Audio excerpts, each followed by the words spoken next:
Hello, dear children. This is Mahesh Kumar, and you are here with me on your own YouTube channel, that is Zenipex Education. In today's video, we are going to study a poem, that is the Ball poem. Okay, this is a very short poem and has been composed by John Berryman. Okay, John Berryman is a poet of an exceptional quality, and his quality reflecting in this poem too. Okay, so let us start the poem. Actually, this poem is about a boy who has lost his ball. Okay, he was playing in a street and he lost his ball by just a little bit carelessness. Due to his carelessness, he lost his ball, and the poem depicts very well the mental condition of the boy after losing that ball. Okay, here the ball is symbolic of his uh, uh, bygone days. Okay, जो उसके और बचपन के दिन है उनको represent कर रही है पोएम यहाँ पर, जैसे कि हम आगे देखेंगे. ओके, तो here the ball is representing his childhood days and those memories. Okay, which are connected with that. Okay, तो उन चीज़ों को कहीं ना कहीं रिप्रेजेंट कर रही है द बॉल. ओके, बहुत ही अच्छी पोएम है, बहुत ही अच्छी तरह से पोइट ने इसको डिस्क्राइब किया है और ये दिखाया है कि किस तरह से ये जो लॉस है, ये जो नुकसान है उस बच्चे का, जो उसकी बॉल खोई है. ओके, ये कहीं ना कहीं उसको ग्रो करने में, उसको मेंटली मैच्योर होने में मदद करेगा. ओके, इसीलिए वो उसकी चाह करके ही मदद नहीं करता. यहाँ इन दोनों के अलावा कोई तीसरा कैरेक्टर नहीं दिखाया गया है. ओके, अगर आप मान सकते हैं तो तीसरा कैरेक्टर सिर्फ बॉल को मान सकते हैं, otherwise there is no third character. Okay, तो एक भले से एक लिमिटेड पोयम है लेकिन बहुत ही अच्छी तरह से दिखाया गया है, और ये दिखाया है कि किस तरह से बढ़ते हुए बच्चों के लिए उनको एक प्राइवेट स्पेस देना बहुत ज़रूरी रहता है, जिससे कि बच्चे खुद में ग्रो कर पाएँ. हमारा जो बात बेबात पे इंट्रूजन रहता है, जो कहीं ना कहीं हम इंटरफेयर करते हैं उनके पर्सनल मैटर्स में, वो कहीं ना कहीं उनकी जो पर्सनल ग्रोथ है उसको इनहिबिट करता है, उसको रोकता है. ओके, इसलिए पोएट ने चाह करके भी यहाँ इस पोएम में उस बच्चे की मदद नहीं की, और उसका जो भी प्रोसेस चल रहा था, उसका जो मेंटल चाहे प्रोसेस हो चाहे दूसरी चीज़ें हो, तो वहाँ जा कर के उसने किसी भी तरह का इंट्रूजन नहीं किया. Okay, he decided to stay away from the boy and let the things get settled by him on himself. Okay, तो चलिए शुरू करते हैं पोएम को. What is the boy now who has lost his ball? What is he to do? Okay, वो बच्चा जिसने अभी अभी अपनी बॉल खो दी है, अब वो क्या करने वाला है, वो क्या करेगा.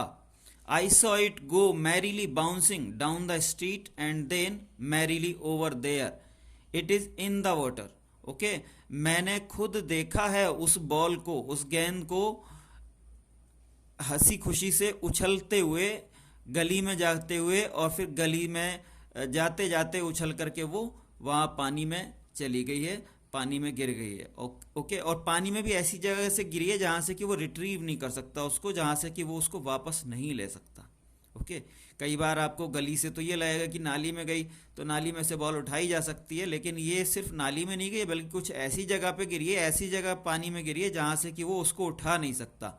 Okay, from where he can not retrieve the ball, तो वहां पे चली गई है. No use to say O there are other balls. Okay, an ultimate shaking grief fixes the boy.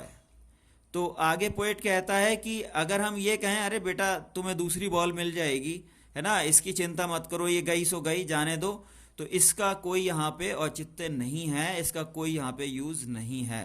क्यों? क्योंकि यहाँ जो बॉल है वो जो बॉल है वो सिर्फ बॉल को रिप्रेजेंट नहीं कर रही बल्कि उसके बचपन को रिप्रेजेंट कर रही है. तो आप फिजिकली अगर सिर्फ बॉल तक की बात होती तो आप उसको दूसरी बॉल ला करके दे सकते थे. ओके, लेकिन इस बॉल के साथ उसकी बहुत सारी यादें जुड़ी हुई हैं, बहुत सारे एक्सपीरियंसेस जुड़े हुए हैं. Okay, which are going to be missed by the boy.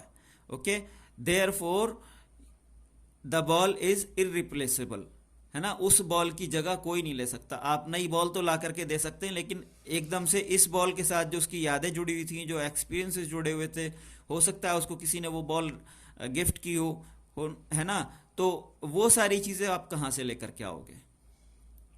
तो यही कहना चाह रहा है पोएट कि there are certain things which can not be replaced by anything else. Okay, हो सकता है कई बार आपको कुछ चीज़ें इजी लगें, है ना, लेकिन हमारी लाइफ में ऐसी बहुत सारी चीज़ें होती हैं जो कि इरिप्लेसेबल होती हैं, जिन्हें हम किसी दूसरी चीज़ के साथ रिप्लेस नहीं कर सकते सिर्फ। ओके, तो इसीलिए हमें चीज़ों को ज़्यादा सीरियसली लेना चाहिए। जो मैसेज जो जिस चीज़ को वो नहीं कह रहा है, वो चीज़ यहाँ पे ये है कि अक्सर आपकी एज में बच्चे थोड़े से केयरलेस होते हैं, थोड़े से हम कह सकते हैं आई डोंट केयर वाली जो सोच है वो रखते हैं। ओके, तो वो चीज़ नहीं होनी चाहिए, because there are certain things which can not be replaced by anything else. Okay, बहुत सारी ऐसी चीज़ें हैं जो कि आप दूसरी चीज़ों से रिप्लेस नहीं कर सकते, इसलिए चीज़ों को बहुत सीरियसली लेना चाहिए। जैसे इस बच्चे ने कहीं ना कहीं लापरवाही ज़रूर की है उसने। ओके, जब उसे पता था यहाँ पे ऐसी कंडीशंस हैं, तो वहाँ पे उसको इस तरह से बॉल नहीं खेलनी चाहिए थी। ओके, तो इसीलिए एक हम कह सकते हैं कवर्ट मैसेज है यहाँ पे, एक छुपा हुआ या इनडायरेक्ट मैसेज है कि बच्चों take things more seriously. Okay, because there are certain losses which can not be amended. कुछ ऐसे नुकसान हो जाते हैं जो कि जिनकी भरपाई आप नहीं कर सकते, तो पहले से चीज़ों को सीरियसली लो तो ज़्यादा बेटर है। N ultimate shaking grief fixes the boy, है ना, और जो वो दुख है उस बॉल को खोने का, उससे वो बच्चा एकदम जड़ सा हो गया है, बिल्कुल एकदम एक जगह फिक्स सा हो गया है। ओके, उसकी बॉडी मूव नहीं कर रही है, वो बस सोच में खोया हुआ है। ओके, जैसे कि कोई बहुत ज़्यादा आपको दिखता है कि हाँ, कई बार किसी को बहुत ज़्यादा कोई मेंटल शॉक पहुंच जाता है, तो वो एक अजीब सी कंडीशन में आ जाता है, ना बॉडी हिलती है, ओके, ना वो किसी तरह की कोई मूवमेंट करता है, ना ही वो कुछ बोलता है। ओके, बस एक जगह आंखें फिक्स हो जाती हैं और बॉडी भी एक जगह फिक्स हो जाती है, एक ही पोस्चर में। तो वैसी ही कंडीशन उस बॉय की हो गई है बॉल को खोने की वजह से। As he stands rigid trembling starting down all his young days into the harbour where his ball went. Okay, जैसे कि हम कह रहे थे कि वो बॉल को देखता रहता है और देखता है कि किस तरह से उस बॉल के साथ साथ उसके बचपन के जो दिन हैं, बचपन के दिन से मतलब यहाँ पे स्पेशली वो उस बॉल से जुड़ी हुई यादें भी हो सकती हैं। ओके, वो सारे के सारे पानी में चले गए हैं। इट मीन्स जैसे कि बॉल वापस नहीं आ सकती, वैसे ही वो उसके अनुभव जो हैं, वो चीज़ें जो पीछे चली गई हैं, वो भी वापस नहीं आ सकते। ओके, तो हमें कोई भी चीज़ लाइटली नहीं लेनी चाहिए, ना ही किसी भी तरह की लापरवाही बरतनी चाहिए। ओके, हर एक चीज़ को प्रॉपर वैल्यू देनी चाहिए और उसकी पूरी केयर रखनी चाहिए। I would not intrude on him. Okay, poet आगे कहता है कि वो जो भी सोच रहा है उसको सोचने दीजिए, मैं उसको चाह करके भी वहाँ पे इंटरफेयर नहीं करूँगा, जो भी उसका मेंटल प्रोसेस चल रहा है उसको चलने दूंगा। Okay, I am not going to interfere in his mental process और एनी काइंड। ओके, किसी भी तरह से मैं उसको इंटरफेयर नहीं करने जा रहा हूँ। A dime another ball is worthless. अगर मैं कहूँ कि ले बेटा एक डाइम ले ले, dime is a coin of 10 cents, specially in North America. North America का एक सिक्का होता है जिसकी वैल्यू 10 सेंट होती है, that is called dime. Okay, तो पोएट आगे कह रहा है कि अगर मैं चाहूँ तो इसको एक डाइम दे सकता हूँ जिसमें अच्छी सी एक दूसरी बॉल मिल जाएगी। ओके, लेकिन ऐसा करना वर्थलेस रहेगा, इसका कोई फायदा नहीं है। ओके, क्योंकि उस बॉल से जुड़ी हुई, जैसे कि हम पहले भी कई बार कह चुके हैं, वो फिजिकली एक नई बॉल तो आप दे सकते हो उसको, लेकिन उस बॉल से जुड़ी हुई यादें कहाँ से लाओगे, उससे जुड़ी हुई वैल्यूज कहाँ से लेकर के आओगे, वो इम्पोर्टेंस कहाँ से उस नई बॉल में आप फोर्स कर दोगे। ओके, उस नई बॉल को कहाँ से वो इम्पोर्टेंस दिला दोगे। Now he senses first responsibility in a world of possessions, है ना। तो यहाँ पे अब पोएट कह रहा है, जो वो बोलना चाह रहा था वो उसने यहाँ कहा है कि आखिरकार यहाँ इस बच्चे को जिम्मेदारी का एहसास हुआ होगा। ओके, कि जो हमारे इस दुनिया में जो भी हमारे पोजीशंस हैं, हमें उनको बड़े ख्याल से रखना चाहिए, बड़ी जिम्मेदारी से रखना चाहिए, है ना। He senses first responsibility in a world of possessions.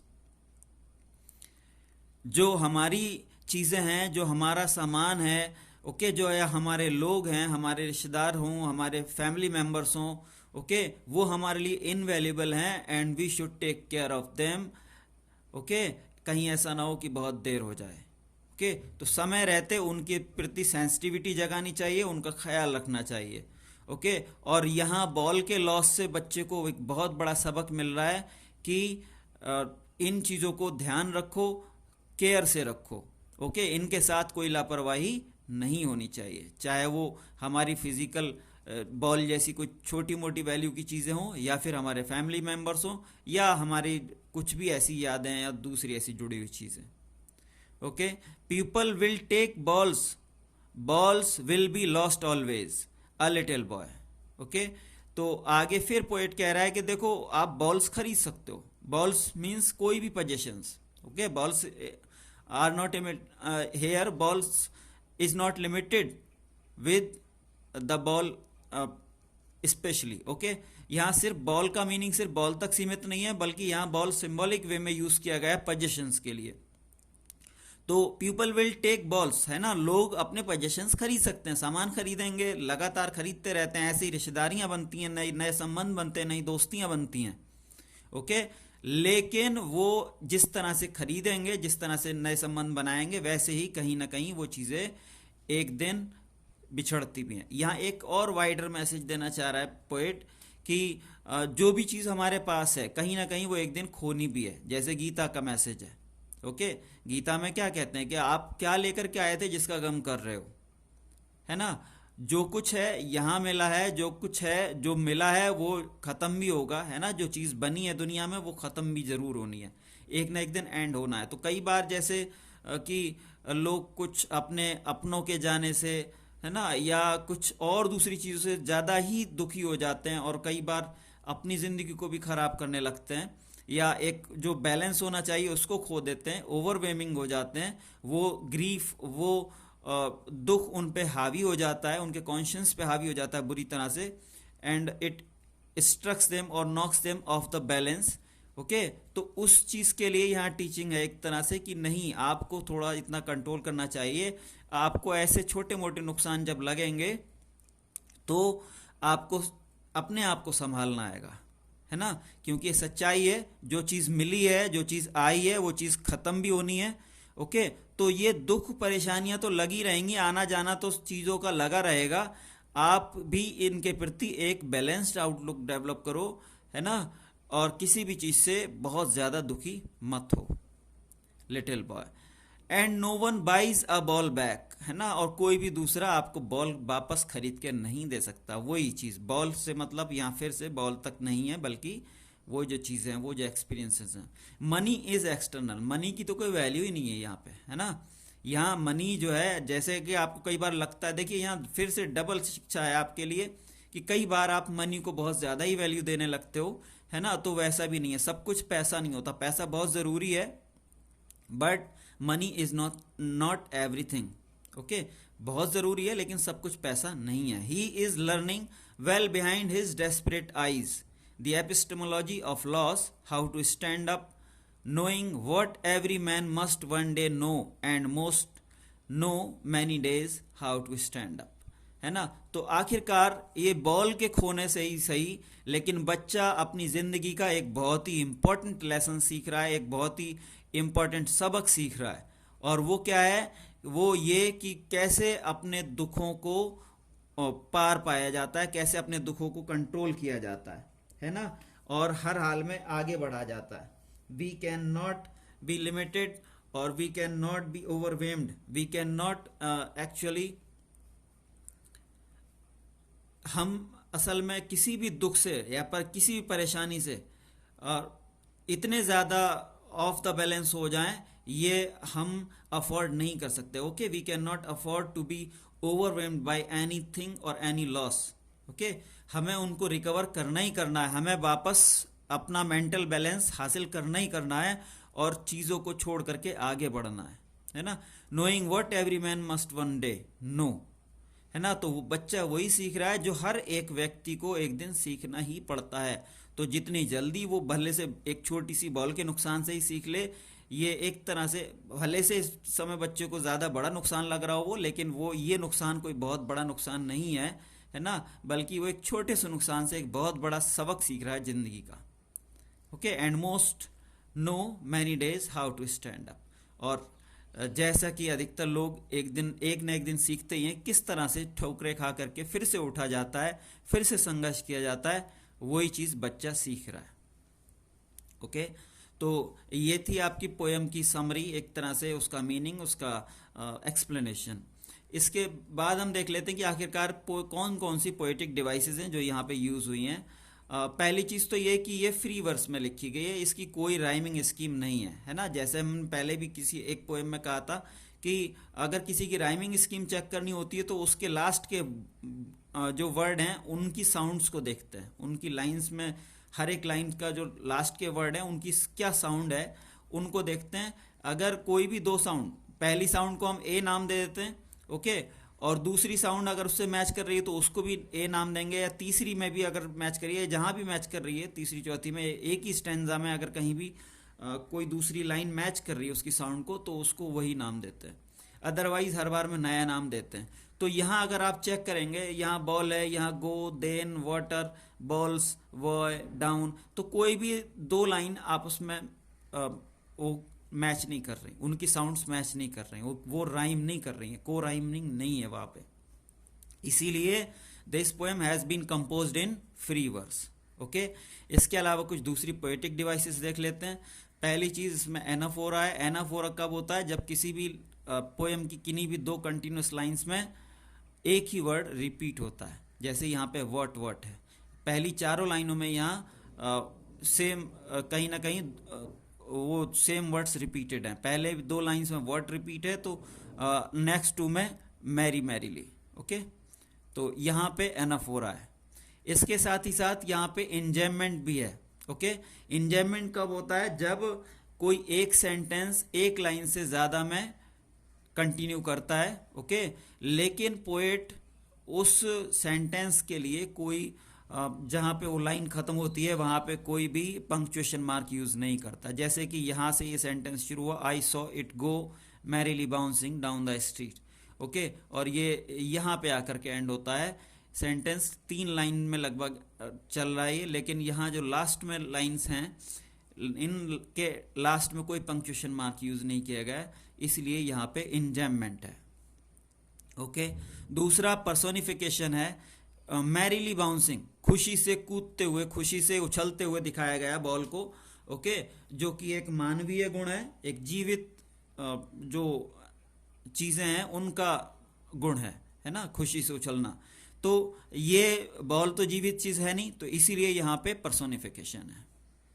Imagery है। इमेजरी क्या होता है? जहाँ भी कभी एक वर्ड पिक्चर क्रिएट करने की कोशिश की जाती है राइटर्स या ऑथर्स के द्वारा या पोएट्स के द्वारा, तो वहाँ पे इमेजरी होता है। और यहाँ भी ऐसा ही कुछ है, merrily bouncing down the street and then merrily over there. Okay, यहाँ पे पोएट एक पूरी पिक्चर क्रिएट करने की कोशिश कर रहा है कि किस तरह से खुशी से उछलते हुए बॉल गली में जा रही थी और फिर वो पानी में कूद गई इसी तरह से उछलते हुए। तो यहाँ पे इमेजरी है। इसके साथ ही साथ यहाँ पे मेटाफोर भी है। All his young days into the harbour, है ना, वो जो बॉल है, बॉल के साथ कंपेयर किया गया है उसके जो यंग डेज हैं। यंग डेज मतलब जो उसके बचपन के और दिन है ना, तो बॉल के साथ उनको कंपेयर किया गया है, इसलिए यहाँ पे मेटाफोर है। ओके, ऐसे ही रिपीटिशन है। बॉल्स बॉल्स, एक ही वर्ड को 2 बार रिपीट किया गया है। ओके, तो यहाँ पे रिपीटिशन है। किसी भी लाइन में अगर सेम वर्ड रिपीट होता है तो वहाँ पे रिपीटिशन होता है। एलिट्रेशन है। एलिट्रेशन जैसे कि आप देखेंगे किसी भी पोएम की किसी भी एक लाइन में अगर कोई एक ही जो साउंड है वो वर्ड की शुरुआत में बार बार आती है, किस अलग अलग वर्ड्स के शुरुआत में आती है बार बार, तो वहाँ पे एलिट्रेशन होता है। जैसे कि यहाँ पे आप देखेंगे, buys a ball back, 4 words में से 3 में लगातार बी आया है शुरू में, ओके, इसीलिए यहाँ पे एलिट्रेशन है, ओके। एलिट्रेशन आपको बहुत सारी जगह पे मिल जाएगा, एलिट्रेशन और आपका कंसोनेंस, ऐसे ही एक और एसोनेंस रहता है, ओके। तो ये तो बहुत सारी जगह पे मिल जाते हैं। इसके अलावा यहाँ सिंबोलिज्म है, जैसे कि हम कई बार यहाँ कह चुके हैं कि जो पोयम है वो बॉल पे लिखी गई है, और बॉल जो है सिंबलाइज कर रही है हमारे अच्छे एक्सपीरियंसेस को, हमारी अच्छी यादों को, हमारे अपने रिश्तेदारों को भी रिप्रेजेंट कर रही है, या जो भी हमारी चीज़ें हैं, जो भी हमारी पोजेशंस में चीज़ें रहती हैं, उन सबको कर रही है वो। तो इसीलिए यहाँ पे सिंबोलिज्म है, ओके।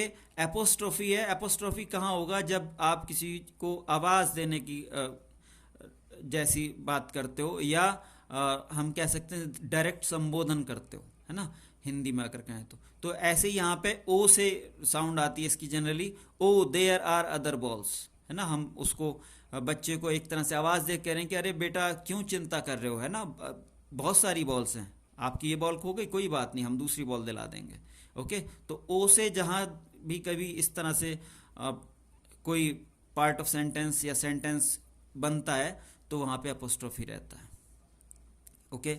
इसके साथ ही साथ यहाँ पे ट्रांसफर्ड एपिथेट है। ट्रांसफर्ड एपिथेट बहुत ही इंटरेस्टिंग फिगर ऑफ स्पीच रहता है, ओके। और यहाँ पे डेस्परेट आइज में है ट्रांसफर्ड एपिथेट, है ना। ट्रांसफर्ड एपिथेट कब होता है, जब कोई किसी दूसरी चीज़ की, किसी दूसरी ह्यूमन बीइंग लगा लीजिए, या कोई भी दूसरी ऐसी चीज़ उसका कि उनका गुण होता है कोई, और वो हम किसी दूसरे में आरोपित कर देते हैं, उसको किसी दूसरे पे ट्रांसफ़र कर देते हैं, ओके। तो वहाँ पे ट्रांसफर्ड एपिथेट रहता है। जैसे कि यहाँ है डेस्परेट आइज, आँखें दिखाई गई हैं बहुत ही दुखी परेशान, है ना। तो दुखी परेशान आंखें थोड़ी ना होंगी, वो इंसान दुखी परेशान होता है। तो आइज यहाँ पे यूज़ किया गया है बॉय के लिए, है ना। तो डेस्परेट बॉय की जगह डेस्परेट आइज यूज़ किया है उसने, ओके, इसलिए यहाँ पे ट्रांसफर्ड एपिथेट है। So that was all about the poem. Hope you would find it helpful, and if it is so, don't forget to like and subscribe our channel. Okay, see you in the next video. Till then, keep learning, keep growing.